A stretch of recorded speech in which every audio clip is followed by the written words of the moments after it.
centre évangélique l'Arche de l'Alliance. Situé sur l'avenue Mobutu, au quartier Abattoir, dans la commune de Massina à Kinshasa, République démocratique du Congo, le centre évangélique l'Arche de l'Alliance est une église locale de la 37e communauté des Assemblées de Dieu et première extension de l'église Labor. Il est dirigé par son serviteur, le pasteur Israël Sembeloela. Ces cultes sont organisés le mercredi et vendredi de 17h à 19h, ainsi que les dimanches dans ces deux services de 8h à 11h et de 17h à 19h. Sa vision, c'est la mission qui a pour tâche l'évangélisation, l'implantation, la formation et le développement de tout homme et de tout l'homme. Si le Christ vous a franchi, vous serez réellement libre. Jésus-Christ t'aime et continue à t'aimer. Il t'attend pour te faire grâce.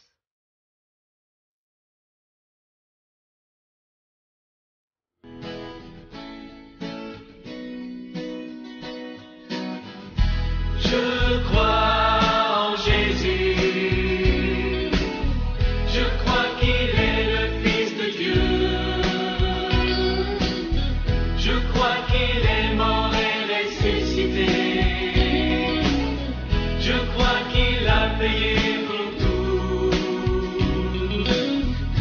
et je crois qu'il est ici, présent au milieu de nous. Mettez-vous s'il vous plaît. Voilà, je rends grâce à Dieu ce matin parce qu'il m'a accordé cette grâce de me lever encore devant vous. Et je remercie Patriarche, je l'appelle Patriarche, car ce sont nos aînés dans le Seigneur. Le pasteur l'a dit, je suis votre frère dans le Seigneur. Je suis pasteur à Bruxelles, mais j'ai grandi ici à côté, dans l'église d'Assemblée de Dieu à Matete, chez le pasteur Lai, qui est aujourd'hui auprès du Seigneur. Alléluia. Et je suis marié, comme pasteur a dit, à une seule épouse et j'ai 5 enfants. Alléluia. Aujourd'hui, j'ai le privilège de me tenir devant vous, mais aussi une responsabilité. Pourquoi? Parce que je dois annoncer exactement et avec précision ce que Dieu a mis dans mon cœur. Alléluia. On va prendre ensemble Matthieu chapitre 2, versets 1 à 12. Nous allons les lire et le pasteur Jean-Cy va nous aider à les lire. Matthieu chapitre 2, versets 1 à 12. Je lis la parole du Seigneur. Jésus étant né à Bethléem en Judée, au temps du roi Hérode, voici des mages d'Orient arrivèrent à Jérusalem et dirent: Où est le roi des Juifs qui vient de naître? Car nous avons vu son étoile en Orient et nous sommes venus pour l'adorer. Le roi Hérode, ayant appris cela, fit troubler et tout Jérusalem avec lui. Il ensembla tous les principaux sacrificateurs et les scribes du peuple, et il s'informa auprès d'eux du lieu où le Christ devait naître. Ils lui dirent: à Bethléem en Judée, car voici ce qui a été écrit par les prophètes. Et toi, Bethléem, terre de Juda, tu ne certes pas la moindre entre les principales villes de Juda, car de toi sortira un chef qui paîtra Israël, mon peuple. Alors Hérode fit appeler en secret les mages et s'enquit soigneusement auprès d'eux depuis combien de temps l'étoile brillait. Puis il les envoya à Bethléem en disant: Allez et prenez des informations exactes sur les petits enfants.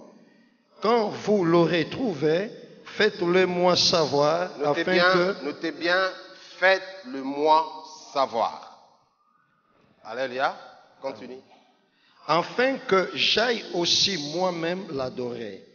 Après avoir attendu le roi, ils partirent. Et voici l'étoile qu'ils avaient vue en Orient aller devant eux jusqu'au moment où, arrivés au-dessus du lieu où était le petit enfant, elle s'arrêta. Quand ils aperçurent l'étoile, ils furent saisis d'une très grande joie. Ils entrèrent dans la maison, virent le petit enfant avec Marie sa mère, se prosternèrent et l'adorèrent. Ils ouvrirent ensuite leur trésor et lui offrirent en présent de l'or, de l'encens et de la myrrhe. Puis, divinement avertis en songe de ne pas retourner vers Hérode, ils regagnèrent leur pays par un autre chemin. Merci. Alléluia. Certainement, parmi vous, il y a des gens qui disent, mais ce n'est pas le 25 décembre. Alléluia.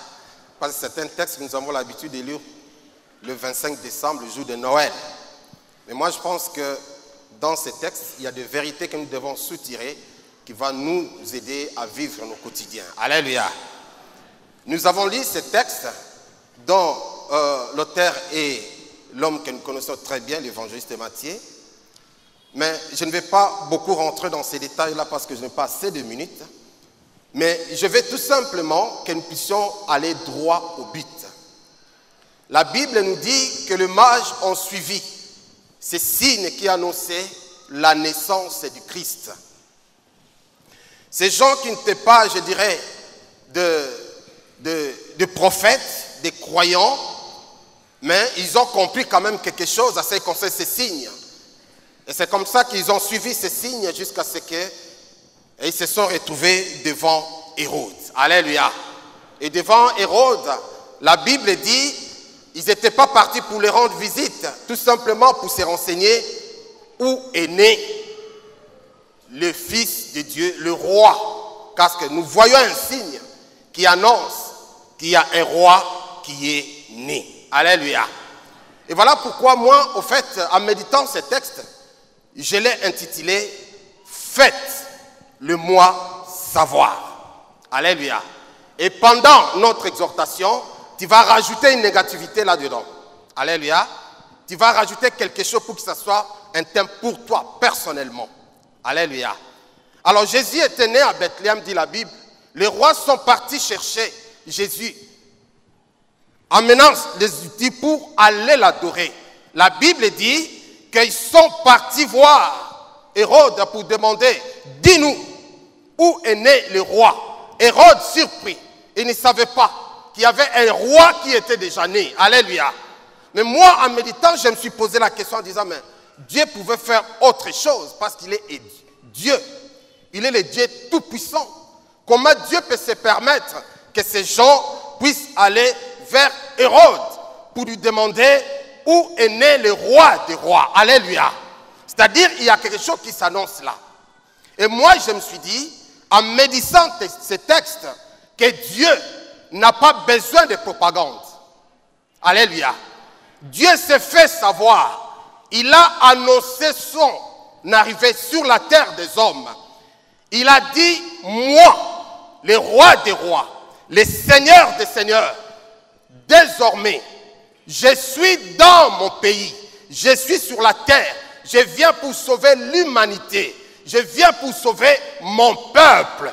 Et Hérode, attendant ces choses, il a dit, mais où est né ce roi?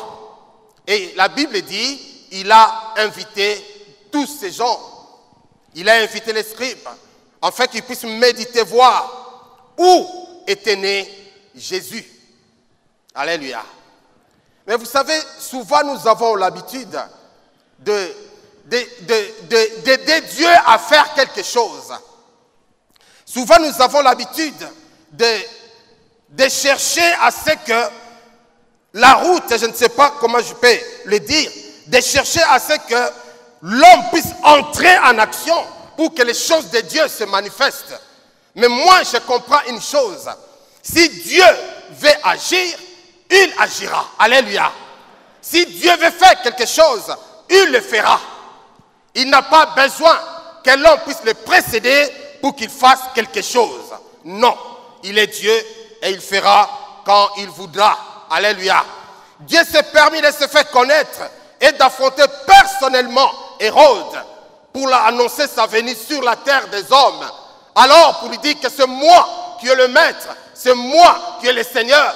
Dieu t'a choisi lui-même comme porte-parole. Ces mages, ces gens qui ne connaissaient pas qui est Jésus, mais Dieu les a utilisés. Alléluia. Mais là-dedans, nous avons quelques considérations. Nous avons quelques points que nous devons noter pour que nous puissions bien nous en servir. Car la Bible est en train de nous dire, ces gens, lorsqu'ils sont arrivés, ils ont tout amené. Ils ont dit, nous allons adorer le Seigneur. Si nous le lisons dans Matthieu chapitre 2, verset 2, la Bible est en train de nous dire, nous sommes là, nous sommes venus pour l'adorer. Le roi doit être adoré. C'est un principe divin. Si Jésus-Christ est vraiment le roi des rois, comme nous le disons, l'Église, la famille, la communauté doivent adorer réellement Dieu. Alléluia. Et par l'adoration, je parle de ces deux termes que j'ai essayé un peu de lire, Puscurio et Shaka, qui nous parlent tout simplement, lorsque un maître, par exemple, qui vient, il arrive le soir à sa maison, la Bible nous dit qu'il y a des gens qui viennent pour l'adorer, les gens qui viennent pour le célébrer. Mais dans le monde, ce qu'il y a, nous le vivons aussi. Dans le monde, ce qu'il y a, nous l'expérimentons. Je prends l'image de ce maître qui a son chien à la maison. Lorsqu'il arrive, le chien viendra. Il vient sauter sur le maître. Il va commencer à le toucher. En fait, dans l'expression, il dit, maître, c'est toi qui s'occupe de moi. C'est toi qui prends soin de moi. Tu as quitté le matin à la maison. Tu es revenu le soir. Heureusement que tu es là. Parce que c'est toi qui me donnes à manger. C'est toi qui me donnes à boire. Heureusement que tu es là. Ça, c'est Puscurio. C'est l'expression, c'est l'œuvre le fruit de nos lèvres. Nous disons à Dieu. Mais moi, je veux que nous puissions aller plus dans le Shaka, qui n'est pas l'expression de vocabulaire, je ne sais pas, de phrases, mais plutôt une vie qui donne gloire à Dieu. Alléluia. Une vie qui honore Dieu par ses comportements, par sa façon de vivre, par sa façon de faire. Ça donne gloire à Dieu. Une adoration au niveau supérieur où l'homme ne sort plus de phrases, où l'homme ne duplie un mot, mais c'est seulement sa vie qui adore Dieu. Alléluia. Parce que Dieu lui a transformé. Dieu lui a changé. Et sa vie devient une adoration. Alléluia. Et le verset 4 nous dit, il convoqua tous les chefs de prêtres, les spécialistes de la loi que comptait son peuple, et il leur demanda où devait naître le Messie. À Bethléem en Judée, lui répondit-il, car voici ce que le prophète a écrit. Et toi, Bethléem, village de Juda, tu n'es certes pas le plus insignifiant des chefs-lieux de Juda, car c'est de toi que sortira le chef qui, comme un berger, conduira Israël, mon peuple. Dieu est souverain. Il a permis aux mages d'avoir cette illumination de la naissance du Christ et de l'annoncer, parce que Dieu lui-même est souverain. Alléluia. Alors je vais aller dans un autre point. Le verset 4 nous dit, il ensemblant tous les principaux sacrificateurs et les scribes du peuple. Ce sont des personnes qui étaient placées au sommet de la hiérarchie du temple et les spécialistes de l'explication de la loi et son application, mais incapables de lire les temps de Dieu parce qu'ils étaient idolâtres et manquaient la révélation de Dieu. Alléluia. Ces gens savaient lire, ils savaient noter, dit la Bible, mais ils n'avaient pas la révélation de Dieu. Et ils ne savaient pas qu'il y a quelque chose qui s'est fait. Ils ne savaient pas qu'il y a un roi qui est né. Et ils ne savaient pas qu'il y a un sauveur qui est venu sauver son peuple. Et ils se sont mis à discuter. Ils se sont mis à se changer des idées. mais ils n'ont pas pu recevoir la solution. Pourquoi? Parce que Dieu lui-même a annoncé de se manifester. Alléluia. Là, je veux parler de la révélation. La révélation, l'impact de la révélation. Cela est très important. Parce que nous ne pouvons pas marcher avec Dieu. Nous ne pouvons pas progresser avec le Seigneur si nous n'avons pas une révélation personnelle de Dieu. Alléluia. Il faut que chacun de nous puisse rencontrer le Seigneur personnellement. Lorsque tu rencontres le Seigneur personnellement, c'est alors que tu auras la force, la puissance de marcher et de continuer avec le Seigneur. Alléluia. C'est très important. Nous sommes dans l'église, Dieu nous appelle, c'est très bien, mais il faut que nous puissions chercher à ce que Dieu se révèle dans ma vie. Cela est très important. Parce que si Dieu se révèle dans ta vie, bien-aimé, tu vas vivre les choses extraordinaires. Extraordinaires. L'église doit être remplie des chrétiens qui ont la révélation personnelle du Seigneur. Qui est Jésus pour toi ce matin? Alléluia. Il est qui? C'est lui qui amène les paniers de pain? C'est lui qui amène le poisson? Il est qui ce Jésus-là pour toi? C'est pourquoi je vais tout simplement te conseiller pour que tu puisses bien chercher ces dieux et que tu puisses les rencontrer personnellement. Cela est très important. Alléluia. Parce que la Bible nous parle aussi des pharisiens. Ces gens qui savaient bien lire la loi de Moïse, mais ils ne savaient pas discerner le temps de Dieu. Lorsque les chrétiens n'ont pas la capacité d'écouter Dieu, de retenir ce que Dieu leur parle, bien aimé, il leur sera difficile de faire de grandes choses avec le Seigneur. Nous pouvons bien adorer le Seigneur, gloire au Seigneur. Nous pouvons bien chanter, mais il faut que ce Jésus-là se révèle à nous personnellement. Et la gloire de Dieu se manifestera dans nos vies. Alléluia.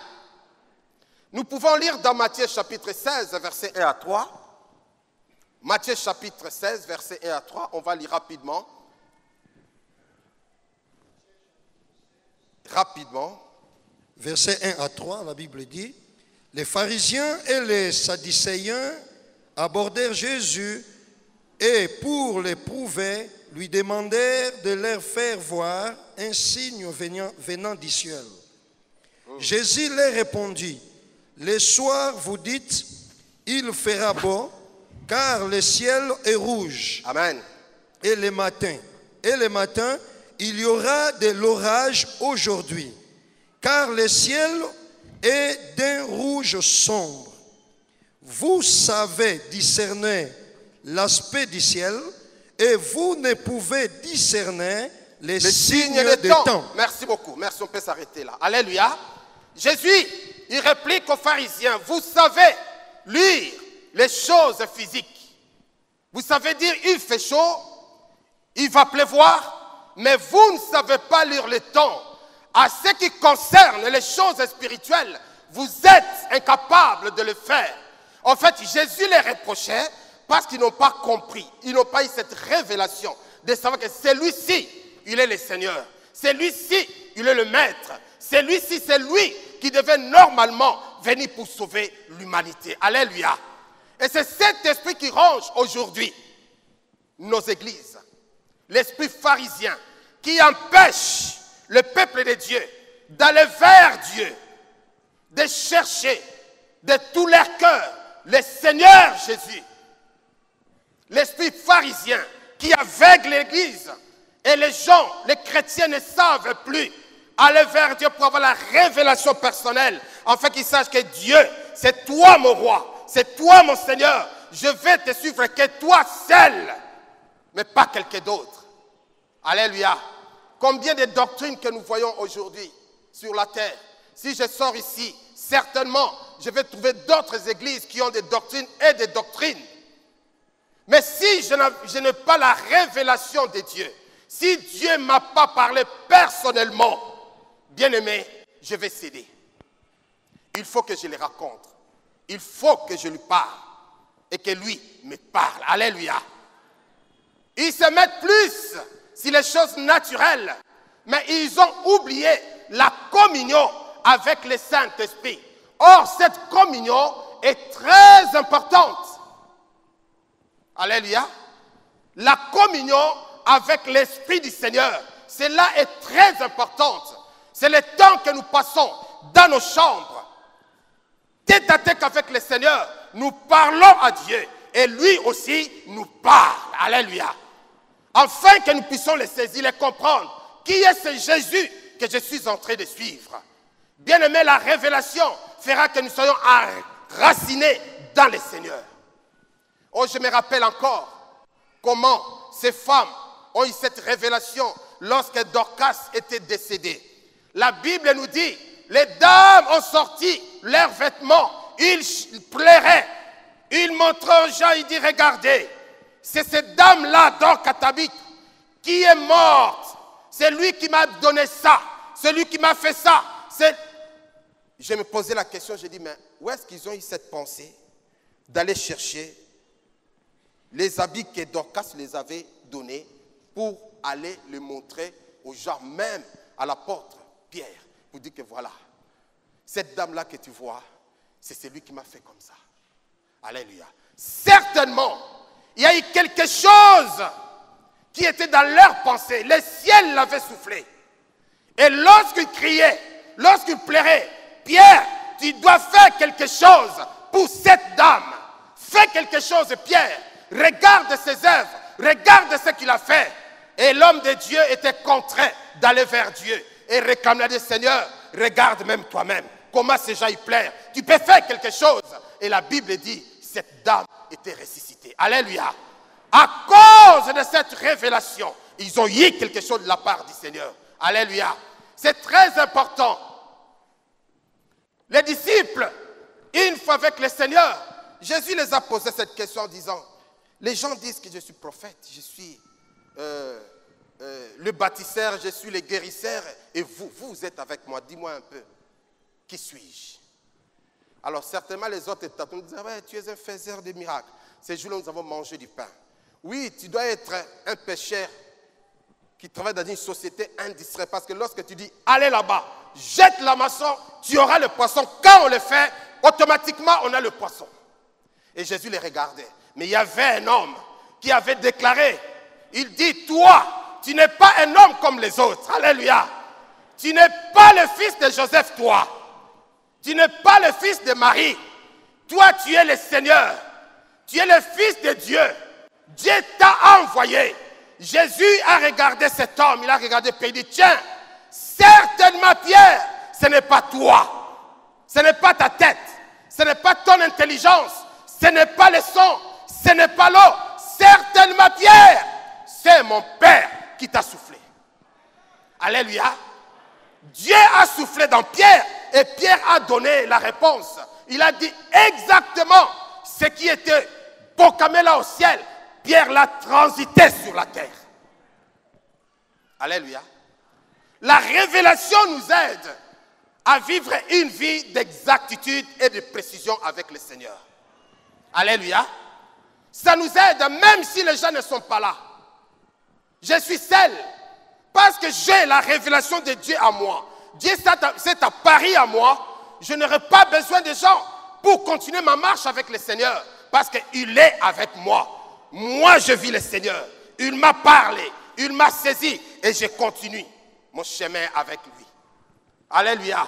Il dit, Pierre, certainement c'est mon Dieu qui t'a soufflé. Est-ce que Dieu t'a déjà soufflé? C'est la question que tu dois te poser. Dieu m'a déjà soufflé. Alléluia. C'est très important. Par manque de communion avec l'Esprit du Seigneur, tu te retrouveras chez Pharaon dans le monde ou dans l'enfer. Ces mages qui suivaient Christ, qui suivaient l'étoile pour aller adorer Christ, la Bible dit à un certain moment, ils se sont perdus. Ils se retrouvaient au palais royal en demandant à Hérode, montre-nous le chemin. C'est ça qui peut arriver pour les chrétiens. Lorsque tu perds ta boussole, Lorsque tu perds ton guide, tu te retrouves dans le monde. Tu vas te retrouver dans la souffrance, dans les problèmes, dans les difficultés, parce que tu as perdu tes repères. Or, pour nous les croyants, notre repère, c'est le Seigneur Jésus. Alléluia. C'est lui au moins qui nous canalise. Reviens. Ça, c'est le bon chemin pour toi. Et bien aimé, cela est très important.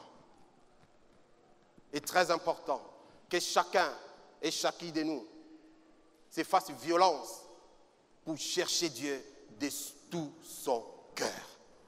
Alléluia. Et quand tu vas prier, je sais qu'on n'a pas beaucoup de temps pour prier, parce qu'on fera peut-être 30 minutes, 40, 1 heure. À l'église, il y a des activités, bien sûr. Mais si tu rentres chez toi, tu as le temps, prends ton temps, médite la parole, cherche Dieu. Dis au Seigneur, je veux que tu te révèles à moi, personnellement. Alléluia. Personnellement. Vous savez, quand je suis arrivé à Bruxelles, j'ai trouvé les frères et sœurs qui étaient là. Ils étaient aussi des chrétiens, entre guillemets, et me disaient, frère, toi tu dis que tu es chrétien, tu verras. Tu feras comme nous autres. Et moi, je rigolais. J'étais jeune, je n'étais pas vieux, je n'étais pas un pasteur, j'étais un frère. J'ai dit, moi, vous suivez Dieu.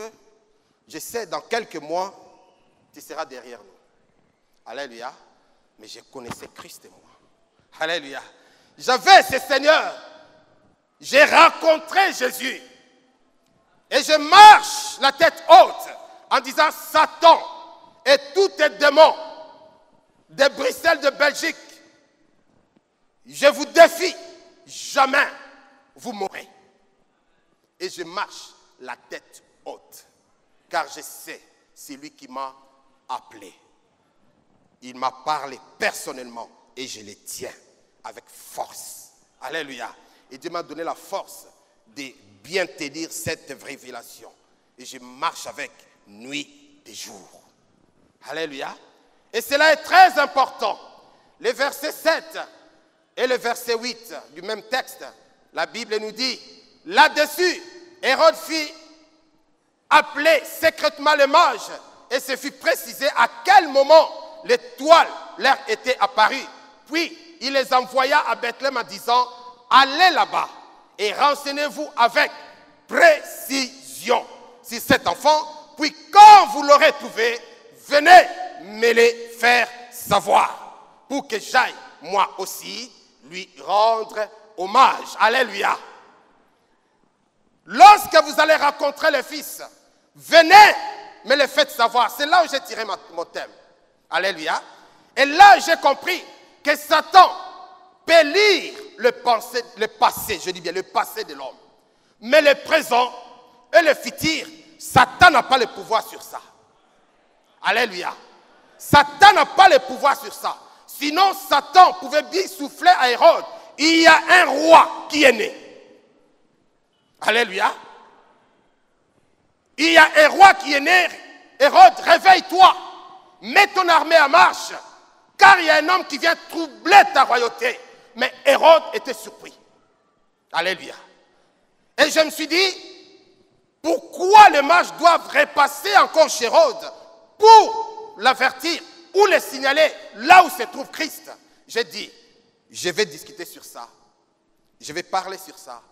Faites-le moi savoir. C'est celle Dieu qui est capable de voir. C'est celle Dieu qui est capable de faire tout ce que tu peux envisager dans ta vie. Alléluia. Satan n'a pas d'autorité. Satan n'a pas de force. Tant que nous serons dans le Seigneur, bien-aimés, croyez-moi, Dieu de gloire se manifestera dans notre vie. Il se manifestera. Il se manifestera. L'ennemi est en train de négocier avec l'homme lui-même pour avoir les informations concernant lui-même. Et cette, je dirais, tautologie nous est permise ce matin. Je l'ai fait exprès pour nous dire tout simplement que nous sommes en train de dire à Satan qui nous sommes, qu'est-ce que nous allons faire, quel projet que nous traçons dans notre vie. Tu vas me dire, mais pasteur, dis-moi un peu, comment je le dis, comment je le fais. Mais c'est simple. C'est simple. Si tu es ton propre traître, tu es en train de dévoiler ton secret à l'ennemi, le diable. Satan dit hommage, faites-le-moi savoir. Il n'a pas cherché, il dit, je veux maintenant mobiliser toute une armée pour aller suivre. Il dit, ce sont ces gens qui sont partis adorer le Christ. Ce sont eux-mêmes qui reviendront vers moi pour m'annoncer là où se trouve Jésus. Et c'est ce que l'Église est en train de vivre aujourd'hui. Ce sont les chrétiens eux-mêmes qui vont vers le monde, qui vont vers l'ennemi pour dire que regarde comment nous sommes. Regarde ce que nous faisons. Regarde ce que Dieu a planifié pour moi. Tu me diras comment? Mais lorsque tu es en train de vivre une vie désordonnée, lorsque tu es en train de vivre dans des compromis, dans le péché, n'est-ce pas, tu es en train d'ouvrir ton livre de vie pour que Satan puisse regarder, voir quel projet que Dieu a tracé pour toi. Alléluia. Parce que lui, il est incapable de les voir, de les toucher. Il te demande à toi-même la permission de les voir et de les toucher. Alléluia. Tu viens chez moi, il te dira oui, merci. Allez, ouvre-moi un peu, ton livre est là.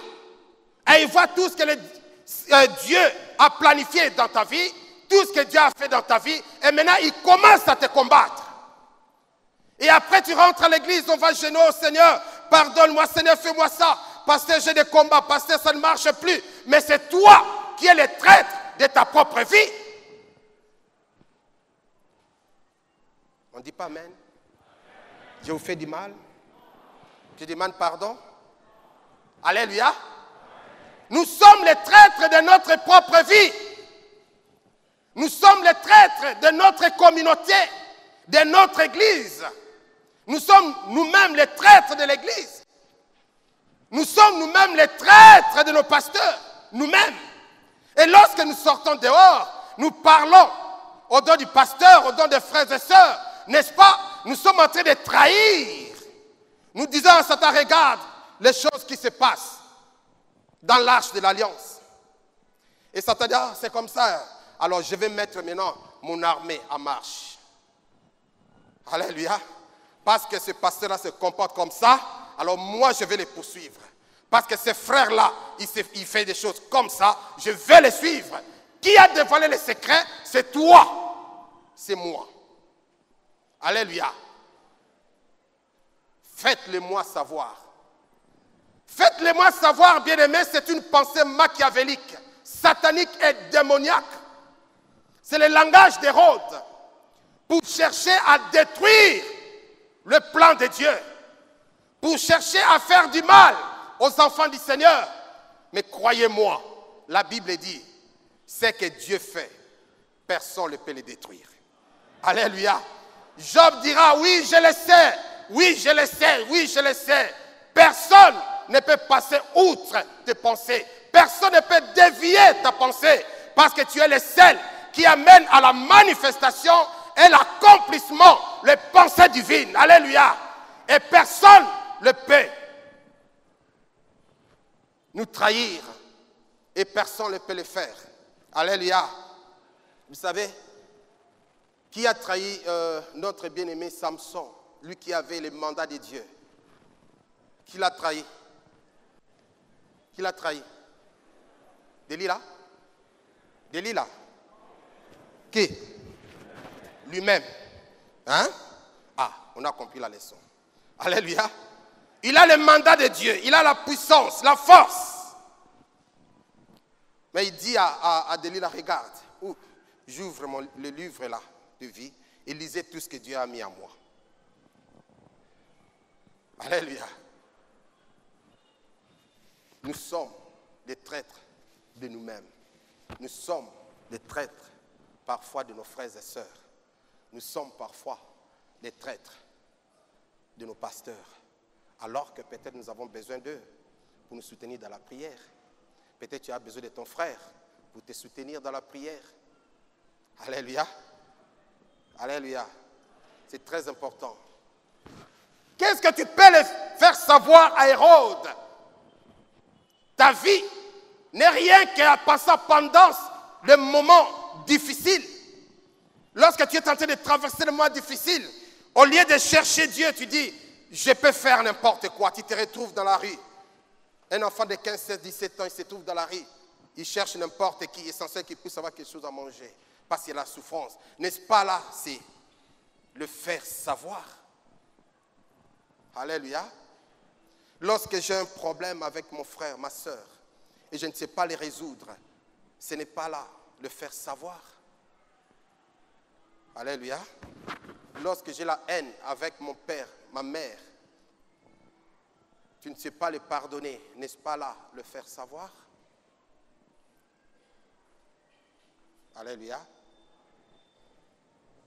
Que Dieu nous fasse grâce. Que Dieu nous fasse grâce. La Bible dit, les voleurs ne viennent que pour détruire, égorger et tuer.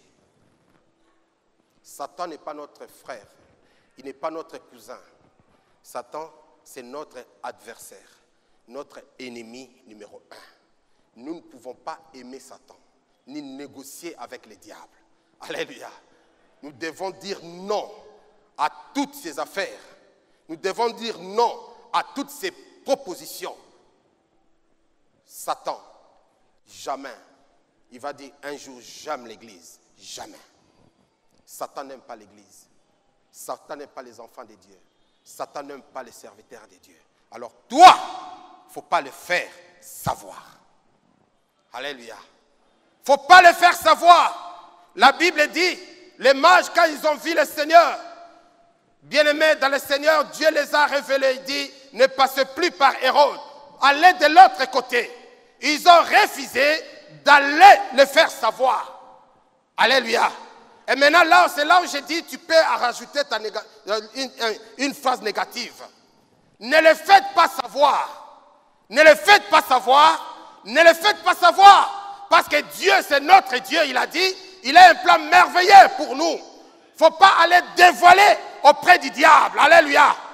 Est-ce que tu peux m'aider à dire tous ensemble, ne le faites pas savoir. Ne le faites pas savoir. Ne le faites pas savoir. Gloire soit rendue à Dieu. Nous ne pouvons pas dévoiler nos secrets à l'ennemi. Alléluia. C'est un méchant. C'est un destructeur. Un mauvais.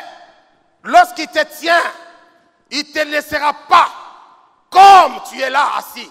Il va te déchirer. Il va te faire du mal. Mais pourquoi aller le faire savoir? Alléluia. Pourquoi le faire savoir? Pourquoi le faire savoir? Cache ton frère. Cache ta soeur. Cache ton église. Cache ton pasteur. Il ne faut pas le faire savoir. Alléluia. Nous adorons Dieu. Nous le célébrons. Nous le magnifions parce qu'il est notre Seigneur et notre Maître. Nous ne pouvons pas dévoiler notre secret devant l'ennemi, le diable. Non.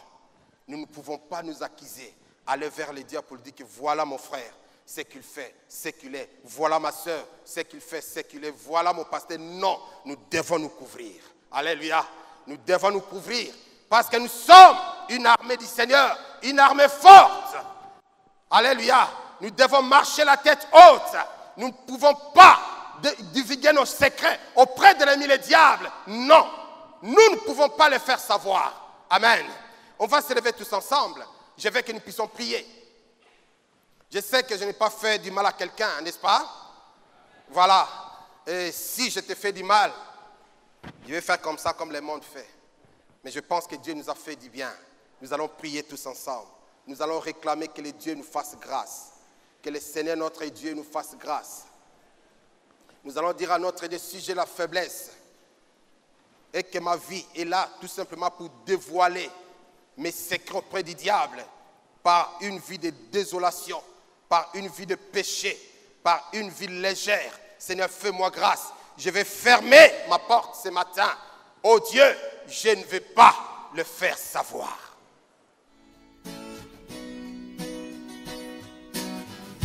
Je crois en Jésus, je crois qu'il est le Fils de Dieu, je crois qu'il est mort et ressuscité, je crois qu'il a payé pour tout, et je crois qu'il est ici, présent au milieu de nous, tout puissant pour nous guérir, et par sa grâce